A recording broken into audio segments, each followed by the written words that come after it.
Lord, you call me the light of the world, light of the world, shine on me, let me be the light of the world. Lord, you call me the light of the world, light of the world, shine on me. 출애굽기 12장은 유월절 식사가 왜 제정되었는지를 보여주고 있습니다. 마지막 애굽의 10번째 재앙이 애굽에 처음 난 자식들이나 또는 초태생의 모든 짐승들이 죽는 사망의 심판입니다. 이 세상 끝에도 죽음의 심판이 있습니다. 그때 하나님의 백성들은 모세를 통하여 주신 말씀에 순종하여 어린 양의 피를 발라라. 어린 양을 잡아서 집집마다 바르면 사망의 심판이 건너갈 것이다. 넘어갈 것이다. 유월할 것이다. 그것이 유월절입니다. 그리고 이 구원의 감격과 은혜를 영원히 잊지 말라고 영원한 여호와의 절기로 명령하시고, 그때의 일종의 종교적인 명절로 수천 년 동안 하나님의 백성들 이스라엘 사람들은 조상들이 살아남았던 그 구원받았던 사건들을 기억하면서 어린 양고기를 먹고 또 곁들여서 포도주를 함께 먹고 마셨습니다. 그런데 오늘 본문이 바로 예수님이 십자가 지시기 전에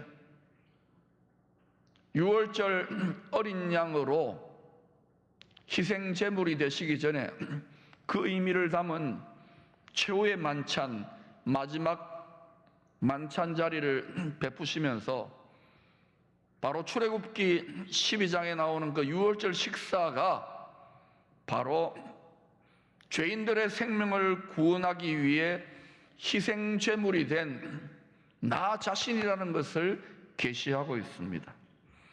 제자들과 함께 먹는 이 마지막 유월절의 식사는 영원한 모든 죄인들의 대제사장 되신 예수 그리스도가 자기 스스로 희생 제물이 되어서 차려진 제사상입니다.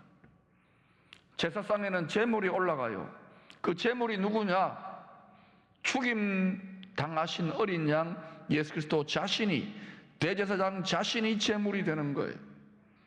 또한 죽임 당하신 유월절 어린 양이 부활하시고 승천한 후에 때가 되어 장차 영광의 왕으로 다시 오실 때 마련되어질 어린 양의 혼인 잔치상이기도 합니다. 과거적으로는 죽임 당하신 어린 양 예수의 유월절 제사상이고, 미래적으로는 영광의 왕으로 다시 오실 우리 모든 신실한 믿음의 성도들이 참여하게 될 어린 양의 혼인 잔치상입니다. 제사상이 잔치상이 되는 거예요. 이것이 십자가와 부활의 능력입니다. 이것이 기독교 신앙의 알파와 오메가입니다. 이 자리에 함께한 제자들 중에 이 유월절 식사의 의미를 온전히 알고 있던 사람들은 아무도 없었습니다. 수천 년 동안 이스라엘 하나님의 백성들은 습관적으로 그리고 하나의 피상적인 사건으로 유월절 식사를 수천 년 동안 먹고 마셨지만 오직 예수님 한 분만이 이 유월절 식사의 의미를 아셨어요. 더 기가 막힌 것은 잠시 후에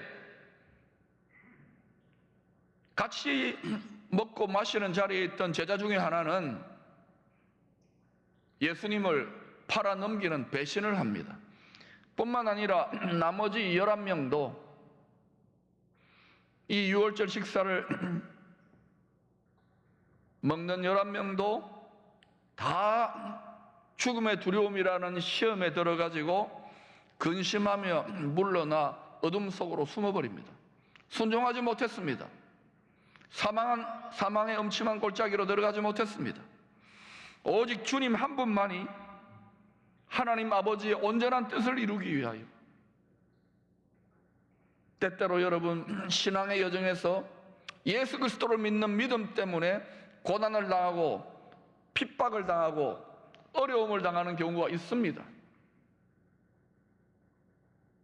그것도 하나님의 뜻의 일부입니다. 축복과 평강과 형통도 있지만, 공급도 있지만, 의를 위하여 핍박을 받는 것이 우리를 향한 하나님의 뜻이라고도 분명히 성경에 못 박혀 있습니다. 우리가 예수를 믿는 믿음 때문에 고난과 시련과 시험과 핍박 가운데 있을 때 그 뜻을 감사함으로, 찬양함으로 우리는 받아서 순종할 수 있느냐? 거기에 신앙의 성장과 성숙이 있는 거예요. 이거 외면하고 아무리 용한대를 쫓아다니고 아무리 예언 기도를 받고 아무리 은사가 뛰어나도 성숙은 없는 거예요. 여기에 신앙의 승부처가 있는 것입니다. 15절에서 주님은 이 마지막 유월절 식사를 제자들과 함께 먹기를 원하셨다라고 고백합니다. 이르시되 내가 고난을 받기 전에 너희와 함께 이 유월절 먹기를 원하고 원하였노라. 2번 쓰고 있어요. 원하고 원하였다. 헬라말로 에피두미아라고 하는데 그 뜻이 뭐냐?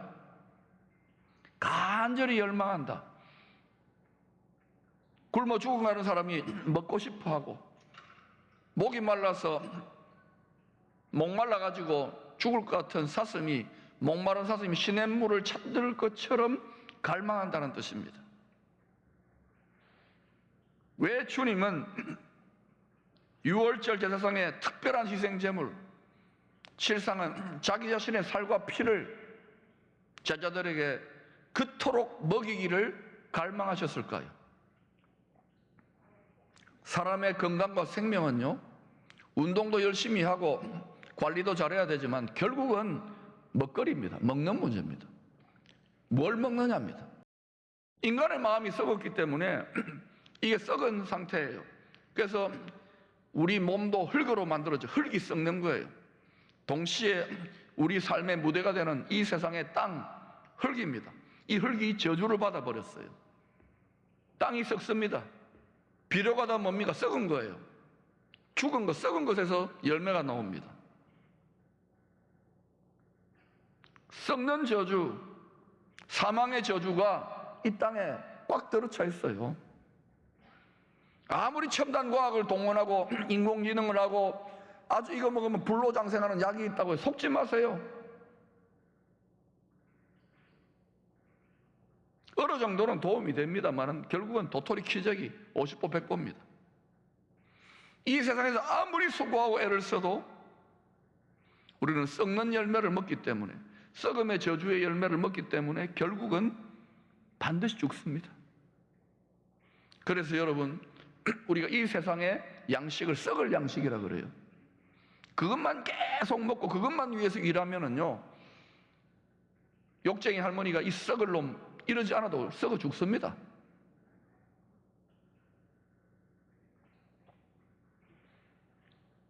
영생적 존재인 인간의 먹거리가 근본적으로, 근원적으로, 원죄적으로 잘못되어진 겁니다. 이제 우리가 썩는 거 먹고 썩어다가다가 죽는데 너무 익숙해지니까 이게 인생인 줄 알아요. 천만에요. 사람은 영생적 존재로, 영생하시는 하나님이 영생적인 영광적 존재로 창조하셨다는 것을 아시기를 바랍니다. 이 세뇌를 벗겨내서요, 성경의 계시를, 하나님의 말씀의 밝은 계시를 깨달아야 돼요. 우리 육체는 썩어서 죗값으로 내준 거예요. 이 세상도, 세상의 육체가 흙입니다. 이 세상도 죗값으로 내줬기 때문에 한번 불로서 심판되어 한번 죽습니다. 이 세상이 끝이 있습니다. 우리 육체의 생명에 끝이 있듯이. 그러나 영원한 세상, 영원한 생명이 있습니다. 그것은 하나님의 영, 창조의, 새 창조의 영, 구원의 영과 연합하십시오. 구원의 말씀에 순종하십시오.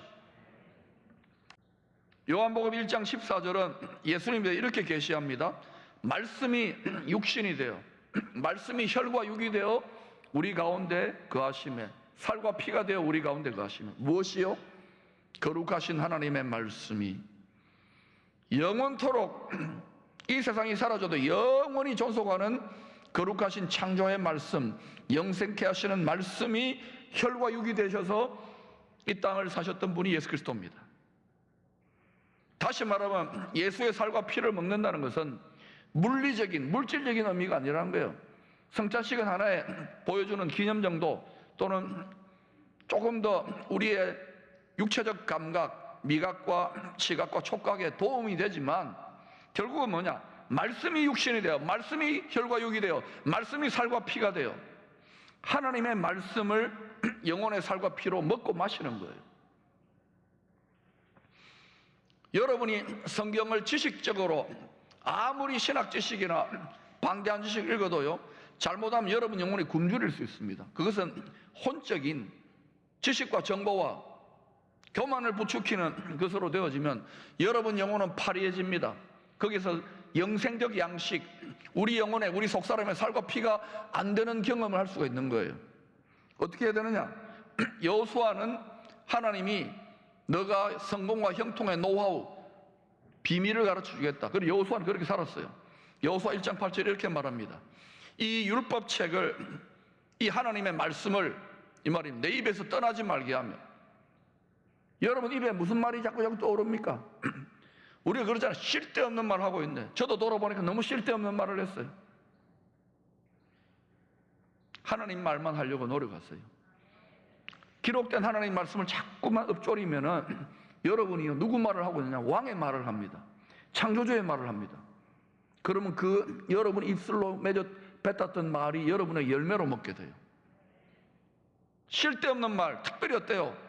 우리가 영어로는 까십이고 한국말로는 까레비 뜯고 씹는 말 하는데 너무 그때 쾌감이 느끼잖아. 그건 원수에게 속는 거예요. 이 세상에 왜 이렇게 힘드냐고요?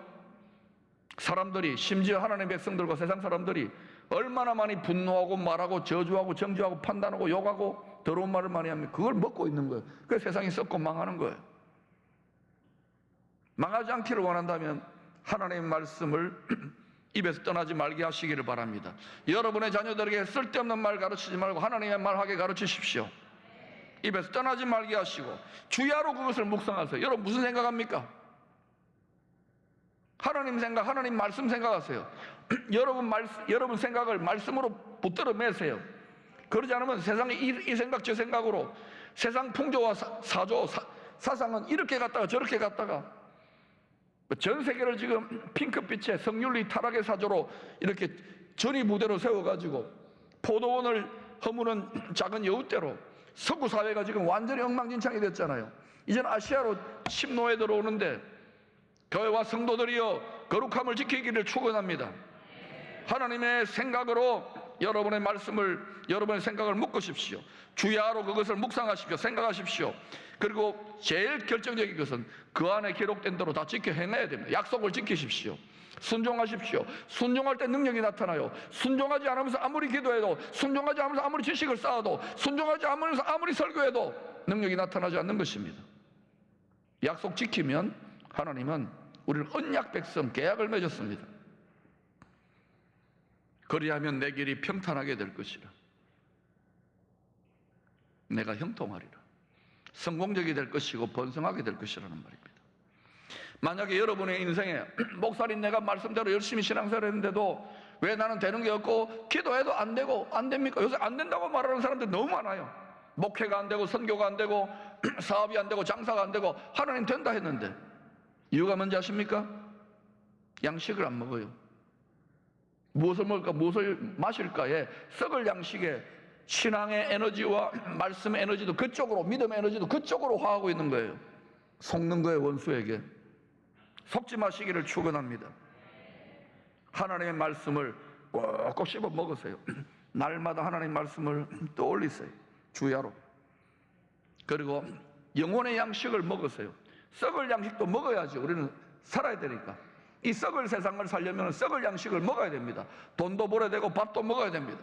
주님은 잠시 후에 동물의 날카로운 뼈 조각을 매달아 놓은 채찍질로, 로마 공병들의 채찍질로 자기 살점이 뜯겨져 나갈 것을 다 아십니다. 그걸 식사 자리에서 그걸 보고 계셔요. 다 아시니까.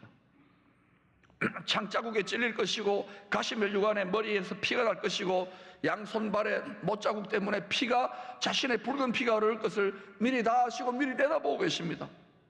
밥을 먹고 계시면 기가 막히잖아요. 지금 이런 죽음의 고난의 의미를 담은 마지막 식사를 하고 계십니다. 제자들과 함께. 그러나 이 제자들이 어때요? 한 명은 배신 때리고 11명은 다 도망치고 말 영적인 어린아이들입니다. 이 식사를 하실 때에 자기의 살점과 자기의 피를 마시는 듯한 주님의 심정이 어떨까요? 억장이 무너지고 원통하고 비참하고 처절한 외로움이 있었을 것인데 이걸 그렇게 느껴야 될 거 아닙니까? 그런데 17절을 보면은 너무나도 놀랍게도요, 식사 기도를 합니다. 전통적으로 유월절 만찬에서는 4번의 포도주 잔을 들어서 마셔요. 건배를 합니다. 첫 번째 잔, 첫 번째 포도주 잔, 식사 기도를 할 때, 식사를 시작할 때 포도주 잔을 들고 주님이 어떻게 하냐? 감사의 식기도를 했어요. 이에 잔을 받으사 감사의 식기도를 하시고 밥 먹기 전에 이르시되 이것을 갖다가 너희끼리 나누어 먹으라. 감사. 자신의 쓰디쓴 고난의 잔을 들고 이 고난을 당하기를 기뻐하시고 이 고난 당하기를 원하시는 누구한테 감사했어요? 하나님 아버지께.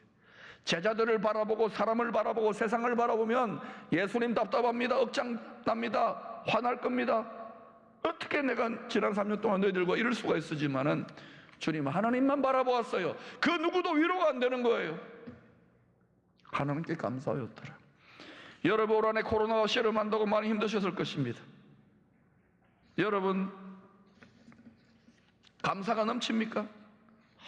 여러분이 어둡고 감사는 그냥 불평이고 답답하고 기도해도 안 됩니다. 이런 분들이 많을 거예요. 여러분의 시선이, 여러분의 감사가 어디를 향해 있습니까? 특별히 예수님은 고난의 쓴 잔을 허락하신 하나님 아버지께 감사의 기도를 드렸습니다. 뿐만 아닙니다.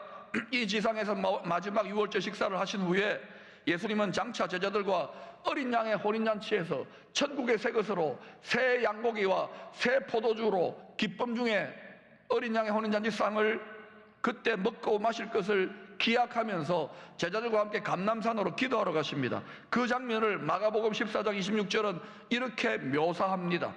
이에 그들이 찬미하고 감람산으로 가니라. 예수님이 감사의 식기도를 할 때 제자들은 그 깊은 의미를 알았을까요?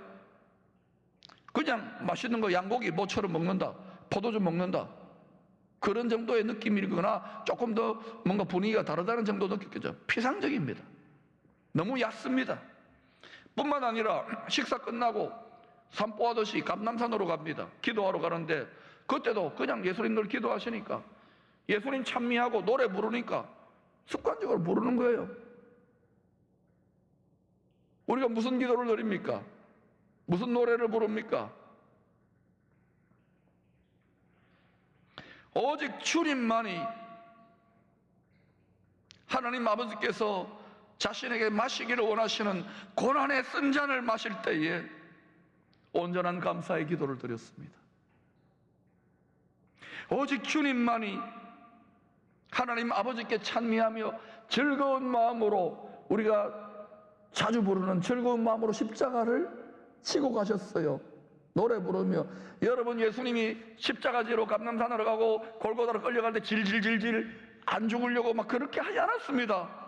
감사했고 찬미하며 갔다고요. 즐거운 마음으로 갔어요.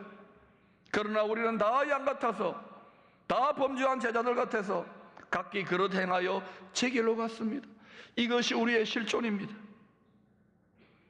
여러분 예수님은 우리의 선한 목자가 되십니다. 양들을 위하여 자기 목숨을, 자기 살을 내어줍니다. 자기 피를 내어주시는 분입니다. 신뢰할 만한 분입니다. 선한 목자 되신 우리 주, 나는 주님의 귀한 어린 양입니다. 그러나 그 선한 목자가 우리에게 푸른 초장, 맑은 시냇 물가로 인도해가지고 우리가 오물오물 풀을 뜯어먹고 생명수를 마시면서 좋다, 교회 다니니까 좋다, 예수 믿으니까 좋다, 기도 응답받으니까 좋다, 거기에만 머무를 것입니까? 여호와는 나의 목자시니 부족함이 없으리로다. 푸른 초장과 맑은 시냇물가의 환경에서만 이 신앙이 약동됩니까? 혹시 그 목자가 우리에게 얘들아 사망의 음침한 골짜기 내가 십자가 진 것처럼 너희도 자기 십자가 길로 한번 들어가 보지 않겠니? 로 인도하실 때 수많은 자들이 이거는 아니야, 십자가 노래 부르고 믿습니다 하고 기도하지만은 거기에서 다 제자들처럼 양같이 각기 제 길로 가는 거 아닙니까? 또는 그 사망의 엄침한 자기 십자가 길을 걸어가면서도 얼마나 감사합니까? 좁은 길을 걸으며 좁은 길을 좁고 험한 사망의 엄침한 골짜기를 걸으면서 밤낮 기뻐합니까? 우리는 못해요. 저도 못해요. 끌려간 거예요. 또한 자기 십자가 길을 즐거운 마음으로 지고 합니까? 우리는 못합니다. 목회도 그렇더라고요. 저는 수많은 여러분보다 더 믿음 좋은 선교사님들이나 정말 죽기까지 하시는 많은 분들을 봅니다. 그러나 즐거운 마음이 없어요. 찬미가 없어요. 감사가 없어요. 기쁨이 없어요. 이유가 뭔지 아십니까? 이건 사람이 할 수 없기 때문입니다. 여러분이 못하는 것을 하라고 강요하는 게 아니에요. 우리가 못한다는 걸 주님이 다 아십니다. 오직 주님 한 분만이 죽으시고 우리를 위해 부활하셨어요. 제자들은 이 과정을 그냥 억지로 통과한 겁니다. 그러나 제자들이 끝까지 남아서 주님의 말씀에 순종하여 기도했을 때, 예수의 영이 오순절 마가다락방의 성령의 능력으로 감탄했을 때 제자들은 그 자기 십자가의 길을, 그게 죽음의 길이라고 할지라도 감사함으로 걸어갔어요. 찬양하며 걸어갔어요. 핍박 중에도 기뻐하며 걸어갔어요. 핍박을 겸하여 받으면서, 고난과 시험을 겸하여 받으면서도 기쁨으로 감사함으로 감내하는 자들을 마귀는 계속 참소하고 정죄하는데, 하나님이 봤어? 나의 사랑하는 기쁨의 공동체의 믿음의 성도들 봤어? 불평하고 원망하고 하나님을 저주하고 욕할 만한데 봤어? 이들은 말씀대로 끝까지 자기를 부정하고 순종하려고 해요. 그때 여러분, 원수의 목전에서 잔치상이 베풀어집니다. 어린 양의 혼인잔치에서 먹을 잔치상을 미리 먹는다고요. 순종하는 종들이 가나의 혼인잔치에서 포도주가 변하는 기적을 목격한 것처럼 그런 일들이 일어난단 말입니다. 새 포도주 기쁨이 임한단 말입니다. 그 공동체에. 우리의 바라고 원하는 것이 다만 맑은 포장, 푸른 초장, 맑은 시냇 물가에 감사만 머물러 있다면은, 기독교 신앙에, 예수 신앙에, 예수 믿는 성도들의 이 세상 사람들이 도무지 따라올 수 없는 감사가 있습니다. 사망의 엄침한 골짜기에서도 오늘 주님처럼 성령의 능력을 덧입어 감사하는 겁니다. 성령의 능력을 덧입어 그러한 시험과 어려움을 허락하신 하나님을 향하여 찬미하는 것입니다. 기뻐하는 것입니다. 전심으로 찬양하는 것입니다. 이때에 마귀의 시험이 통하지 않아요. 그리고 하나님의 자존심이 올라가요. 하나님의 영광이 더 밝게 빛나는 거예요. 마귀 밭에 마귀가 당황하는 순간입니다. 당황하셨어요, 마귀? 그리고 마귀는 떠나가고 저와 여러분 하나님의 상속자들을 돕는 천군과 천사들이 수종됩니다. 그때부터 저와 여러분을 통하여 하나님의 능력이 나타나는 거예요. 저는 우리 공동체에 열심 내고 헌신하는 분들이 많지만 자기 힘으로 하기 때문에 얼굴 표정이 굳어 있고 상처가 많아 화가 나 있고 치유받지 못하고 회복되지 못한 분들이 많아요. 이름값 합시다. 푸른 초장 맑은 시냇 물가의 기쁨만이 아니고 원수가 아무리 시험해도 감사합니다. 찬미합니다. 그때 핍박을 겸하여 받으면서도, 시험을 겸하여 받으면서도 100배의 공급이 여러분의 삶에 나타나는 거예요. 하나님의 능력이 나타나는 거예요. 마귀는 떠나가고 천군 천사들이 여러분을 수종들고 돕는 권위가 세워지는 거예요. 그렇게 하나님께 영광 돌리는 이 시대에 쓰임받는 믿음의 공동체로 드러나게 되기를 축원합니다. 생명의 말